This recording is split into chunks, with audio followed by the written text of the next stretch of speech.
बालेश्वर जिल्लार रेमुणा स्थित इमामी जगन्नाथ मंदिर रे सरीछि चतुर्धा मूर्ति भव्य महास्नान यात्रा। निश्चित आज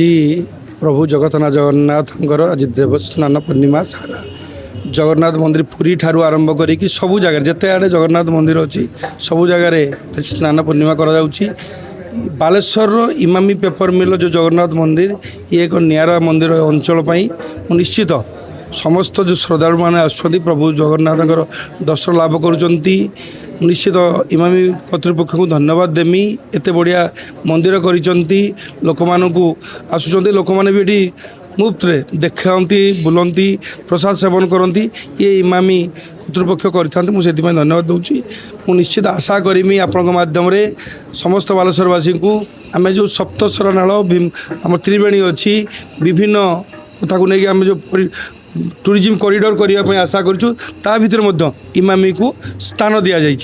निश्चित मुझे आशा करी प्रभु जगन्नाथ समस्त को शक्ति दिंतु ये तुरंत ये आम जो टूरिज्म कॉरिडोर अच्छी आरंभ हो। पुरी श्रीक्षेत्र पारंपरिक पद्धति और निर्धारित नीतिकांति अनुजाई प्रातः काल रे मंगलापर्ण आज्ञामाल धाड़ी पहंडी मंगल आरती अवकाश मैलम बल्लभ भग सुवर्णकूप पूजा और कलश अधिवास भली पवित्र नीति श्रद्धा और निष्ठार सहित संपादन करा जायछि। मंत्रोच्चारण गंभीर ध्वनि घंटा और शंखर नाद सहित भक्त मानक हरिनाम संकीर्तन एही अवसर को अत्यंत दिव्य एवं आध्यात्मिक परिवेश सृष्टि करिथिला। एहा परे 108 पवित्र कलशरे संग्रहित सुगंधित और मंत्रसिद्ध जल द्वारा चतुर्धा मूर्तिंकर महास्नान शास्त्रोक्त विधि रे अत्यंत शुभ भावे संपन्न होइथिला। आज आमर महाप्रभुकर स्नान यात्रा चलुची जमीती पूरी महाप्रभुकर जो रीतिनीति अनुसार आमर ये सेम रीतिनीति अनुसार कार्यक्रम चलुची 108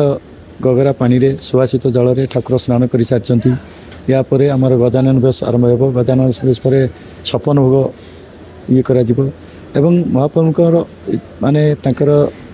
रीतिनीति अनुसार सब कार्यक्रम होची एवं समस्त भक्त मान पई मध्य प्रसाद व्यवस्था करा जायछि पानी रे व्यवस्था कराई एवं महाप्रभु एतिक निवेदन करी जे समस्ते सुख रुहतु बालेश्वरवासी ओडिशावासी एवं समस्ते सुख रुहतु एतिक महाप्रभु निवेदन। जय जगन्नाथ।